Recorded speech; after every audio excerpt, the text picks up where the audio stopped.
Environment इसमें का particular आपको बताने के लिए कि हमारे पर्टिकुलर अर्थ के एटमॉस्फेयर में कौन कौन सी चीजें हैं और वो किस तरह से अर्थ का इकोसिस्टम बैलेंस कर दिया, ये चीजों के बारे में हमको इस चैप्टर में पढ़ना है। तो उसमें हम कुछ चैप्टर की चीजें पढ़ेंगे, जैसे कि बायोडिग्रेडेबल क्या होता है, बायोडिग्रेडेबल, ठीक है। नॉन बायोडिग्रेडेबल कंपोनेंट क्या होते हैं, नॉन बायोडिग्रेडेबल, ठीक है। नॉन बायोडिग्रेडेबल क्या होते हैं। उसके बाद फूड चेन क्या होती है, बातें मत करने देगी। फूड चेन क्या होती है, ठीक है, फूड चेन क्या होता है। उसके बाद फूड वेब क्या होता है। इकोसिस्टम को बैलेंस करने के लिए क्या क्या पर्टिकुलर एनवायरनमेंट और एटमॉस्फेयर पृथ्वी में चेंजेस करते हैं, ये सारी चीजें हमको इस चैप्टर में पढ़ना है। और इसको बोलते हैं आवर एनवायरनमेंट, ठीक है ना। आवर एनवायरनमेंट मतलब हमारे आसपास का वातावरण, ठीक है ना। उसमें हम कौन कौन सी चीज से घिरे हुए और कौन कौन सी चीज हम यूटिलाइज करते हैं खुद के लिए और कौन कौन सी चीजें हमारे लिए जरूरी है, इतना ही हमको जरूरत समझना है वो चीज के लिए, ताकि हम अच्छी चीजों को यूज कर सके और बुरी चीजों को धीरे धीरे कम कर सके, जो हमारे एनवायरनमेंट में हमारे को तकलीफ दे रहे हैं या क्या कर रहे हैं, हार्मफुल इफेक्ट दे रहे हैं। तो ऐसी चीजों के लिए हमको पढ़ना है। तो पहले हम कंपोनेंट के बारे में पढ़ेंगे कि एनवायरनमेंट में जो दो कंपोनेंट होते हैं वो होते हैं एक बायोटिक कंपोनेंट, बायोटिक का मतलब लिविंग, ठीक है ना, और अबायोटिक कंपोनेंट, ठीक है ना।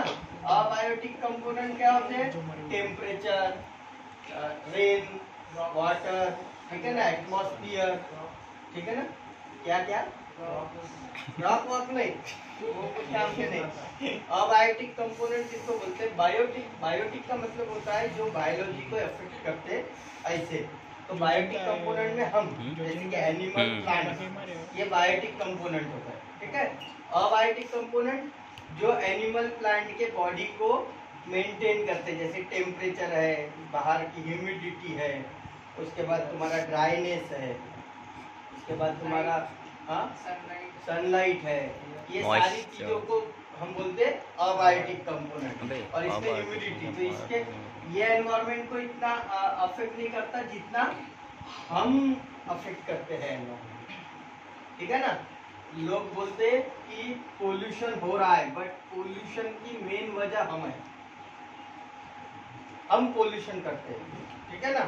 हम पोल्यूशन करते हैं, इसीलिए एनवायरनमेंट का जो इकोसिस्टम है वो डिसबैलेंस होता है। ये कोरोना आने का कारण भी वही है, हम, ठीक है ना, क्योंकि सबसे बड़े करियर हम थे।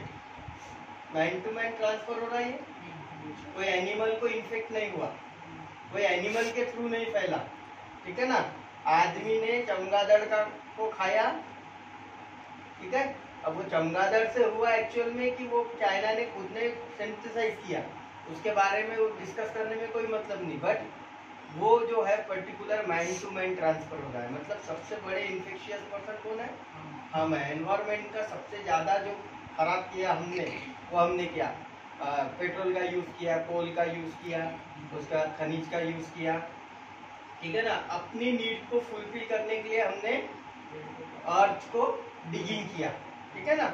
इवन देखो आर्कियोलॉजी में भी कोई पुरातन चीजों को निकालने के लिए हमने डिगिंग किया, तो डिगिंग में बहुत सारा मिनरल और बहुत सारी चीजें हुई। उसके बाद उसको भरने का काम किया क्या गवर्नमेंट ने, नहीं, उसको खोद के रख दिया और वो पृथ्वी के ऊपर छोड़ दिया कि वो ऑटोमेटिक भर लेंगी अपने हिसाब से। तो वो अपने आप फिलअप कर देती है अर्थ, बट उसको कई साल लग जाते हैं वो फिलअप करने को।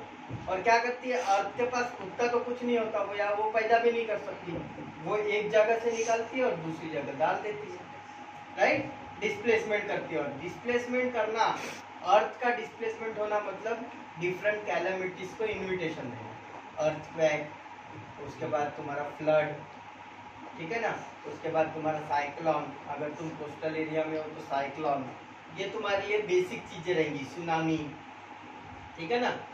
बाढ़ बोलो तो बाढ़ किस लिए, हम जंगल काट रहे हैं, जंगल काट रहे हैं तो पानी रुक ही नहीं रहा, नदी का पाट और बड़ा बड़ा होते जा रहा है और नदी में पानी कम हो गया। पानी कम हो गया तो लोगों ने क्या किया, नदी के कॉर्नर पे ही लोकेलिटी बसा दी। तो उसके कारण क्या हुआ, नदी का जो एरिया था, अब जैसे आप गंगानगर नदी की बात करोगे ना, तो गंगा नदी का पार्ट कितना बड़ा था मालूम है आपको? आप यकीन नहीं करोगे, बालाजी होटल से लेकर तो अपना महेश जेरोक्स पुराना वाला, इतना बड़ा पार्ट था गंगा नदी का, और अब ये छोटा हो गया। बट गंगा नदी के जो बहने का तरीका है वो तो बड़ा ही है ना, उसमें जो वॉल्यूम आएगा हर बार बाढ़ के समय या बरसात के समय जो पानी आएगा वो बड़ा ही आएगा।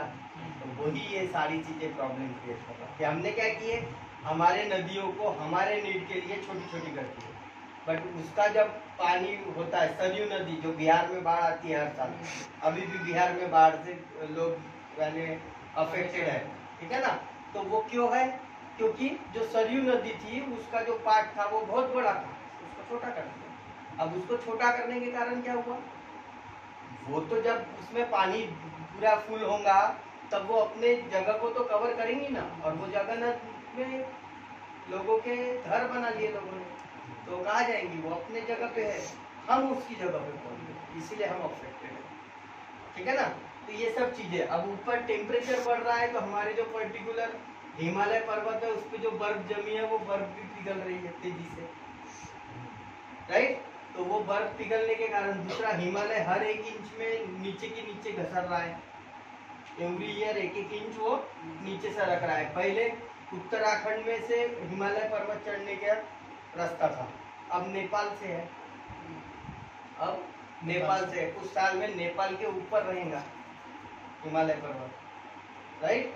तो ये जो पर्टिकुलर चीज है, तो ये जो डिस्प्लेसमेंट हो रहा है, ये डिस्प्लेसमेंट क्यों हो रहा है, हमारे कारण। हम जितनी मिट्टी को जगह से हटाएंगे वो डिस्प्लेसमेंट होगा।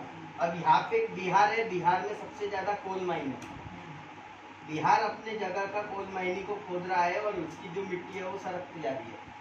वो उत्तराखंड, उत्तरांचल, इस जगह पे देखो भूकंप के झटके आए दिन आते रहते, ठीक है ना। वो क्यों आ रहे हैं, क्योंकि ये जो बिहार की धरती खुद ही है, इसमें से डिस्प्लेसमेंट हो रहा है मिट्टी का। अब एक जगह से जब गड्ढा होगा तो दूसरी जगह की मिट्टी क्या होती है, घसरती है, ठीक है ना, क्योंकि हमारी पृथ्वी कंटिन्यू मोशन में है, ठीक है ना। मोशन में है तो कहीं ना कहीं एनर्जी लेवल ट्रांसफॉर्म होगा। अब ये सिर्फ मैं बिहार की बात नहीं कर रहा, एवरीवेयर जहाँ जहाँ तुमको माइंस मिलेंगे वहाँ वहाँ ये प्रॉब्लम है, चाहे वो अमेरिका हो, चाहे वो ऑस्ट्रेलिया हो, चाहे वो कलते यूके हो, चाहे वो अफ्रीका हो, सब जगह तुमको ये बेसिक प्रॉब्लम मिलेगा ही मिलेगा कि जहाँ पे माइनिंग्स है, जहाँ पे बड़ी बड़ी माइंस है, वहाँ पे भूकंप के झटके आना, बाढ़ आना बहुत नॉर्मल है, बहुत नॉर्मल है। क्यों, क्योंकि वो ड्यू इम्बैलेंस इन इकोसिस्टम, जो एनवायरनमेंट है हमने उसको क्या कर दिया, खराब कर दिया। दूसरा फैक्टर है, ये तो हो गया बायोटिक और बायोटिक, दूसरा फैक्टर है बायोडिग्रेडेबल और नॉन डिग्रेडेबल। जो डिकम्पोजर्स से डिग्रेड हो जाते हैं वो नाइट्रोजिनस वेस्ट में कन्वर्ट हो जाते हैं, ठीक है ना, और वो जमीन में अमोनिया के फॉर्म में सेटल हो जाते हैं, और फिर वो नाइट्रोजन साइकिल के साथ एटमॉस्फेयर में गोल गोल गोल गोल घूमते रहते हैं। तो ये तो हो गया बायोडिग्रेडेबल, इसका यूज हमने ज्यादा से ज्यादा करने को, इसका यूज हमने ज्यादा से ज्यादा करने को ना बायोडिग्रेडेबल चीजों के, जैसे कि कागज का, वुड से जो बनी हुई चीजें है वो, और नॉन डिग्रेडेबल जो होते हैं, नॉन डिग्रेडेबल में आते हैं प्लास्टिक्स, क्या आते हैं, नॉन डिग्रेडेबल में आते हैं प्लास्टिक्स। इसका यूज हमने कम करने को, प्लास्टिक बोलो या पर्टिकुलर पॉइजनस डिटर्जेंट बोलो, प्लास्टिक हो गया, डिटर्जेंट हो गया, इसका यूज कम से कम करने को ना हमने, तो हम उल्टा कर रहे हैं, ये सारी चीजों को हम छोड़ रहे हैं और ये सारी चीजों को हम अपना रहे हैं।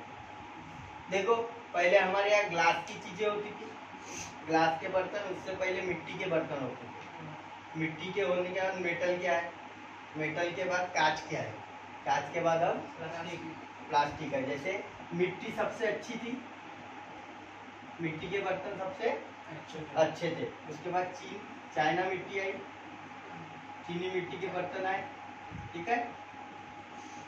चाइना की मिट्टी आई, चीनी मिट्टी के बर्तन हम यूज करने लगे। उसके बाद हमने मेटल यूज करना शुरू किया। यहाँ तक सब ओके था। जब हमने ग्लास और प्लास्टिक का यूज करना शुरू किया, ग्लास और प्लास्टिक्स का यूज करना शुरू किया, हमारे यहाँ बीमारियों का चलन बढ़ गया। बीमारियों का चलन क्या हो गया, बढ़ गया। क्यों? क्योंकि ग्लास और प्लास्टिक दो ऐसे मटेरियल है जो हमारे फूड प्रोडक्ट के साथ रिएक्शन क्रॉस करते हैं अगर उसको ज्यादा देर तक रखा तो। दूसरा, ये और ये दोनों को अगर हमने जमीन में गाड़ दिया तो आज से 20 साल बाद भी तुम अगर गड्ढा खोदोगे तो तुमको वैसी की वैसी मिलेंगी, राइट। इसका मतलब ये डिग्रेड भी नहीं होते, ये डिग्रेड भी नहीं होते। तो फिर ये जमीन में जब दफन रहते तो क्या करते, तो ये उस जमीन को खाक कर देते। उस जमीन में जितने भी मिनरल्स होते हैं सारे के सारे मिनरल्स को सोख कर लेते हैं और वो जमीन को क्या कर लेते हैं, सेलाइन कर देते हैं, मतलब बंजर बना देते हैं। तो इससे एनवायरमेंट अफेक्ट होता है। इससे अब वहां पे पेड़ ही नहीं उगेंगे तो तुम्हारा वाटर जो है, सॉइल इरोजन जो है वो बचेगा क्या, नहीं बचेगा। मतलब तुम्हारे जो इकोसिस्टम में जो सिस्टम्स है, वाटर साइकिल, कार्बन साइकिल, ठीक है, water cycle, carbon cycle, oxygen cycle, ये सारी चीजें जो है वो डिस्टर्ब हो जाएंगी। वो डिस्टर्ब होंगी तो अल्टीमेटली क्या होगा, तुम्हारे एनवायरनमेंट पे अफेक्ट होगा। कैसे अफेक्ट होगा मैं बताता हूँ। जैसे कि सिंपल, कार्बन साइकिल डिस्टर्ब हुई तो CO2 जनरेट होगा ज्यादा से ज्यादा, और CO2 जनरेट होगा तो क्या होगा, ऑक्सीजन ही नहीं बचेगा, टेम्परेचर बढ़ जाएगा, जिसको हम ग्लोबल वार्मिंग बोलते हैं। वो ग्लोबल वार्मिंग के कारण टेम्परेचर इंक्रीज होगा तो वाटर साइकिल डिस्टर्ब हो जाएगी। वाटर साइकिल डिस्टर्ब होंगी, बारिश नहीं आएगी तो खाना नहीं बनेगा, खाना नहीं बनेगा तो हम डिस्टर्ब हो जाएंगे, हमारा सिस्टम डिस्टर्ब हो जाएगा। हमारा सिस्टम डिस्टर्ब हुआ तो हम कार्बन डाइऑक्साइड प्रोड्यूस नहीं करेंगे तो प्लांट डिस्टर्ब हो जाएंगे। मतलब हम सब एक दूसरे से क्या है, लिंक अप है, ठीक है ना। इसलिए हम फूड वेब या फूड चेन को फॉलो करते हैं। क्या करते हैं, फूड चेन को, जिसमें रहता है producer, then primary consumer, secondary consumer and tertiary consumer. Tertiary consumer ये क्या चीज है, तो प्रोड्यूसर बोले तो प्लांट, प्लांट जो है वो प्रोड्यूसर क्यों बोलते हैं प्लांट को, क्योंकि ये खुद का खाना खुद बनाते हैं, ये किसी ऊपर डिपेंड नहीं होते, ठीक है ना। प्राइमरी कंज्यूमर हर्बीवोरस, जितने भी हर्बीवोरस एनिमल और प्लांट है, एनिमल है, वो सारे के सारे प्राइमरी कंज्यूमर जो पेड़ पे जिंदा होते हैं, पेड़ को खाते हैं, हरे पत्ते खाते हैं, पेड़ की बनी हुई प्रोडक्ट को खाते हैं, वो हो गए प्राइमरी कंज्यूमर, ठीक है। सेकेंडरी कंज्यूमर जो इस प्राइमरी कंज्यूमर को भी खाते हैं और प्रोड्यूसर को भी खाते हैं, मतलब ओमनिवरस। कौन है, ओमनिवरस, इसमें हम आते हैं, एनिमल में हम आते हैं, ठीक है। सेकेंडरी कंज्यूमर में, हम प्राइमरी कंज्यूमर में भी आते हैं, ठीक है, और हम सेकेंडरी कंज्यूमर में भी आते हैं। जो हर्बीवोरस इंसान होते हैं, जो सिर्फ वेजिटेरियन बोलते हैं जिसको, जो वेजिटेरियंस होते हैं वो प्योरली प्राइमरी में आते हैं, बट जो vegetarian as well as non vegetarian both होते हैं उनको हम ओमनिवरस बोलते हैं, और ओमनिवरस आते हैं सेकेंडरी में। और उसके बाद आता है टर्चरी। टर्चरी में कौन, टॉप लेवल कंज्यूमर, जो हमको खाते हैं, ठीक है, जंगल के सियार बोलो, वोल्फ बोलो, या पर्टिकुलर शेर बोलो, बाघ बोलो, ठीक है ना, चीता बोलो, उसके बाद तुम्हारा वल्चर बोलो, ठीक है ना, जिसको हम काइट बोलते, क्या बोल सकते उसको, गरुड़, नो गरुड़, मोर या चील, क्या चील नहीं सर, चील नहीं है, नहीं, वल्चर को चील नहीं बोलते। वल्चर को गरुड़ बोलते हैं। हाँ, तो वही मालूम बोलते है, चील चील अलग चीज है। हाँ यस सर। वल्चर अलग मैं चीज है, वल्चर चील को अलग चील- चीज है। चील को काइट भी बोलते हैं और उसको एक और नाम है चील को ईगल ईगल भी बोलते हैं उसको, ठीक है ना। तो ये जो पर्टिकुलर है ये सारे टर्चरी में आते हैं। मोर भी टर्चरी में आता है। आपको बता दूं, मोर जो है वो स्नेक को खाता है। किसको? स्नेक स्नेक्स को खाता है। स्नेक्स फ्रॉग को खाते हैं। फ्रॉग जो है वो इंसेक्ट इंसेक्ट को खाते हैं और इंसेक्ट्स ग्रास को खाते हैं। तो अल्टीमेटली ये जो फूड चेन है ये लॉन्ग फूड चेन है। ग्रास, फिर इंसेक्ट, इंसेक्ट से फ्रॉग, फ्रॉग से स्नेक्स और स्नेक से पिकॉक। पिकॉक बोलो या काइट बोलो, जिसको ईगल भी बोलते हैं। तो काइट भी ये खाते हैं। उसके बाद इस खाते हैं। एक और फूड चेन होती है ग्रास से काऊ, काऊ से हम क्या बोल सकते हैं, कोई भी वोल्फ बोलो, वोल्फ से फिर टाइगर, ठीक है। तो ये सब क्या है, फूड चेन का हिस्सा है। ह्यूमन को कार्निवरस, टाइगर, एनी कोई भी पकड़ लो इसको, ठीक है ना। तो इस तरह से तो ये हर एक जगह पे। अब यहाँ पे अगर मैं गोट डाल दूं, ग्रास को गोट और गोट को ह्यूमन, तो गलत होगा? नो नहीं, क्योंकि हम लोग ये नॉन वेजिटेरियन लोग ये सब चीजें खाते हैं, ठीक है ना। तो अल्टीमेटली ये अब यहाँ से ग्रास, इंसेक्ट, इंसेक्ट से फ्रॉग, फ्रॉग की जगह अगर मैं यहाँ पे डालते फ्रॉग डाल दूँ या फिर क्या बोल सकते हो उसको, हेन डाल दूँ, ठीक है। तो हेन के बाद यहाँ पे स्नेक की जगह मैं ह्यूमन लिख दूँ तो गलत होगा? नो नहीं, यहाँ पे सिर्फ फर्क क्या रहेगा, ह्यूमन के बाद टाइगर आएगा, ठीक है। तो इस तरह से फूड चेन और फूड वेब बनता है। मतलब एक ही चेन से कई सारे रास्ते भी निकलते हैं। तो जब कई सारे रास्ते निकलते हैं तो उसको फूड वेब बोलते हैं। और अगर सिंगल वे में होगा तो उसको फूड चेन, जैसे कि ये फूड चेन है, ये जो बनाई थी मैंने, ये क्या है, फूड चेन है। अब मुझे बताओ, सपोज कर लो कि यहाँ पे फ्रॉग की संख्या कम हो गई, फ्रॉग धीरे धीरे क्या हो गए, कम होते गए, तो क्या होगा, इंसेक्ट लेवल बढ़ेंगे जो है वो बढ़ते जाएंगे। इंसेक्ट जो है वो बढ़ते जाएंगे और उसके नीचे वाले वो मरते जाएंगे। सिर्फ राइट, के नीचे वाले मरते जाएंगे। यहाँ पे जो स्नेक है वो कम होते जाएंगे। समझ में आया? स्नेक जो है वो कम होते जाएंगे। और पिकॉक और काइट में कोई फर्क गिरेगा क्या? नहीं, क्योंकि वो टर्चरी है, टॉप लेवल है। कुछ भी खा सकते, ये नहीं मिलेंगे तो कोई और चीज पे हो, मतलब वो डायरेक्ट इंसेक्ट भी खा सकते हैं, डायरेक्ट इंसेक्ट भी खा सकते हैं। तो टर्चरी जो होता है ना, उसको कोई इफेक्ट नहीं होता, ठीक है ना। टर्चरी और प्रोड्यूसर, इनमें सिर्फ कब इफेक्ट आते हैं, जब इकोसिस्टम डिसबैलेंस होता है बहुत ज्यादा प्रमाण में। जैसे कि यहाँ पे फ्रॉग कम होने के कारण इंसेक्ट की क्वांटिटी इंक्रीज हो गई, इंसेक्ट की क्वांटिटी इंक्रीज होने के कारण ग्रास की क्वांटिटी कम हो गई। इसका मतलब पूरे प्रोड्यूसर खत्म हो गए क्या? नहीं। बट तुम देखो अभी जो टिड्डी अटैक हुआ था, वो नहीं क्या खेत साफ कर देते थे वो, क्यों? क्योंकि उनको मारने वाली चीजें ही खत्म कर दी हमने। चूहे की इतनी वो किए हमने इस बार, इतने डिसइंफेक्टेंट मारे पूरे इसमें कोरोना में कि सारे के सारे ये रोडेंट्स मर गए। बचे क्या फिर? सिर्फ इंसेक्ट बचे। अब वो इंसेक्ट कैसे हो गए? रेजिस्टेंस हो गए। वो रेजिस्टेंस इंसेक्ट क्या कर रहे हैं? पूरे खेतों को ही खा जा रहे हैं, जहाँ से जा रहे हैं वो साफ हो जा रहा है पूरा।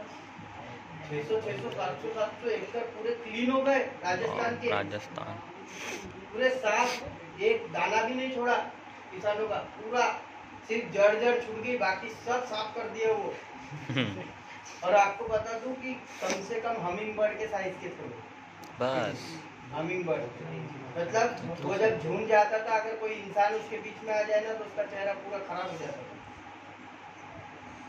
क्योंकि वो इतने स्पीड में टकराते थे उसके चेहरे से, पूरे निशान हो जाते थे, गड्ढे वड्ढे गिर। तो वो मारने के लिए जो खेतों में खड़े थे लोग, वो भी उससे इन्फेक्टेड थे। तो इतना भयानक था ये। चल तो रहा है ये क्यों इलाज। हुआ? क्योंकि ये इकोसिस्टम का जो फूड चेन है ये अगर डिसबैलेंस हो गया तो इसमें यही चीज होती है।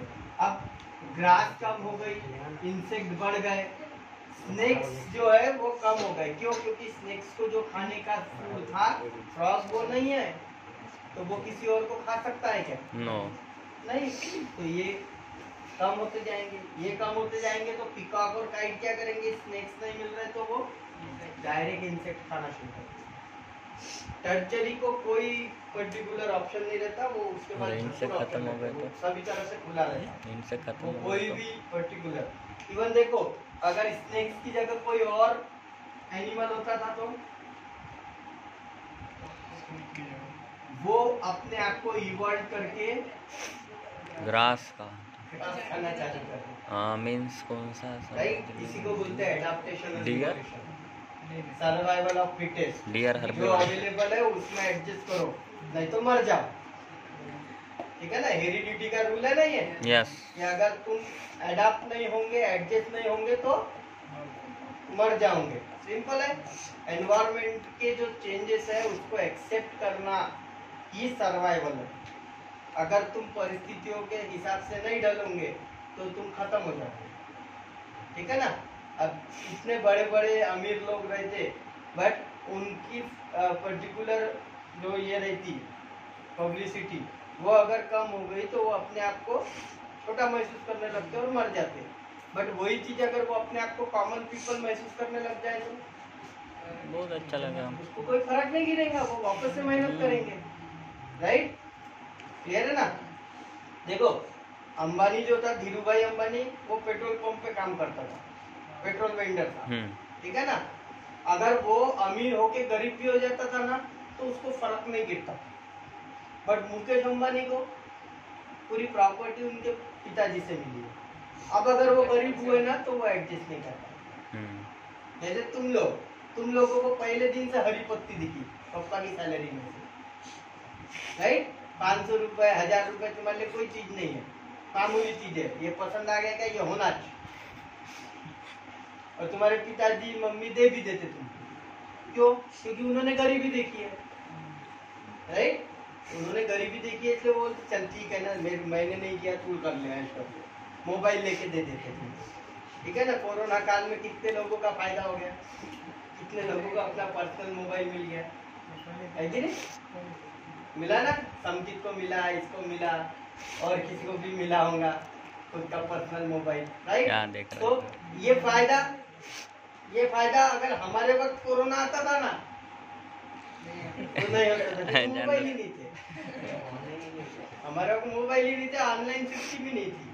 राइट, तो पॉसिबल ही नहीं होता था। सबसे पहली बात, उस समय कोरोना ही नहीं आता था, क्योंकि सबसे ज्यादा कोरोना का प्रसार सिर्फ व्हाट्सएप और फेसबुक से होगा। ना व्हाट्सएप फेसबुक रहते ना कोरोना का प्रचार होता। तुमको बता दूं कि आज से 20 साल 25 साल पहले सार्क करके एक बीमारी है, ठीक है ना, सार्क वायरस की। तो वो बीमारी में नियर अबाउट 65 लाख लोग मरे थे, बट उसका कोई प्रचार ही नहीं हुआ। इसीलिए उसके बारे में इतने पैनिक नहीं हुआ है। बहुत सारी पेंडेमिक आए हैं हमारे पूरे जीवन काल में 100 साल के, बट उसका प्रचार जैसे जैसे मीडिया बढ़ते गया वैसे वैसे उसका प्रचार बढ़ते गया। पिछले साल 24 लाख लोग डेंगू से मरे। कितने? 24 लाख लोग पूरे भारत में, 24 लाख लोग डेंगू से मरे। ठीक है ना। उस हिसाब से कोरोना में सिर्फ कितने लोग मरे पूरे भारत के? 1,76,000 1,70,000 के आसपास। टोटल इसमें से तो 23 लाख हिसाब से डेंगू ज्यादा डेंजरस है कि कोरोना ज्यादा डेंजरस है? डेंगू। समझ में आ रहा है? ये समझो। आपको पता है क्या, हमारे यहाँ भारत में जितने एक महीने में लोग एक्सीडेंट से नहीं मरते ना, उससे 10 गुना कम लोग कोरोना से मर रहे। एक्सीडेंट से इतनी मौतें होती मगर हमको उसका कोई वो नहीं है। कोरोना का डर है। Is it clear? अब उसके लिए हम कुछ नहीं कर सकते, ये इन्फेक्शन का मामला है। तो बट बता रहा हूँ कि कोई भी चीज को हम जब अति कर लेते हैं ना, जैसे एनवायरमेंटल जो दिल्ली का एनवायरनमेंट नियर अबाउट 30% सुधर गया। जो ये दिल्ली का एनवायरनमेंट 80% खराब था, ओजोन अब बोले 50% ही खराब है। क्यों? क्योंकि 2.5 महीने लॉकडाउन रहने के कारण कोई व्हीकल नहीं चला, कोई फैक्ट्री नहीं चली, तो कोई पोल्यूशन ही नहीं हुआ। तो दिल्ली का एनवायरनमेंट साफ हो गया, अचानक बीमारियां कम हो गई दिल्ली की, राइट। चंद्रपुर देखो, चंद्रपुर में तुम अगर जाते हो ना, तो अगर तुम नॉर्मल डेज में जाते हो तो तुम ये रोड से वो रोड सिर्फ 1 किलोमीटर गाड़ी चला लो, तुम्हारे चेहरे पे धूल आ जाती, पूरी धूल बैठ जाती, ठीक है ना। अगर तुमको अस्थमा है तो तुमको अस्थमा का अटैक आ जाता, राइट। बट अब तुम चंद्रपुर को जाके देखो, एकदम ग्रीन हो गया।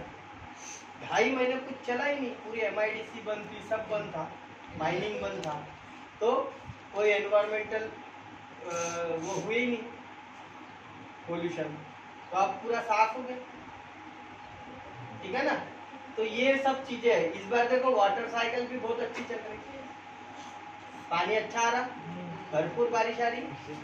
सभी किसानों को किसी की प्रॉब्लम है कि बहुत ज्यादा बारिश हो रही? नहीं, एकदम नॉर्मल बारिश हो रही, मतलब जितनी होना और जब जब होना, जब जब किसानों को पानी लग रहा तब तक पानी आ रहा, ठीक है ना। तो ये पर्टिकुलर क्यों हो रहा? क्योंकि एटमॉस्फेयर नॉर्मल है, एनवायरनमेंट जो है वो नॉर्मल कंडीशन में है, ठीक है ना। अर्थ जो है वो खुद सेल्फ हीलिंग की अर्थ ने 2.5 महीने जो अपन बंद थे अंदर, तो अर्थ क्या कर रही थी? अपने आप को हील कर रही थी। जो गंदगी हमने फैलाई थी उसको अर्थ साफ कर रही थी। क्लियर है? बताओ ना मेरे को, कितने जानवर मरे, कितने जानवर मरे ड्यूरिंग लॉकडाउन? कहीं भी तुमको मरा हुआ जानवर मिला क्या लॉकडाउन में तुम्हारे घर के आसपास? नॉर्मल कंडीशन में कभी डुक्कर मारा रहता, तो कभी कोई कुत्ता मारा रहता, तो कभी कोई जानवर मारा रहता, राइट। घर में चूहे मरे रहते कि नहीं रहते?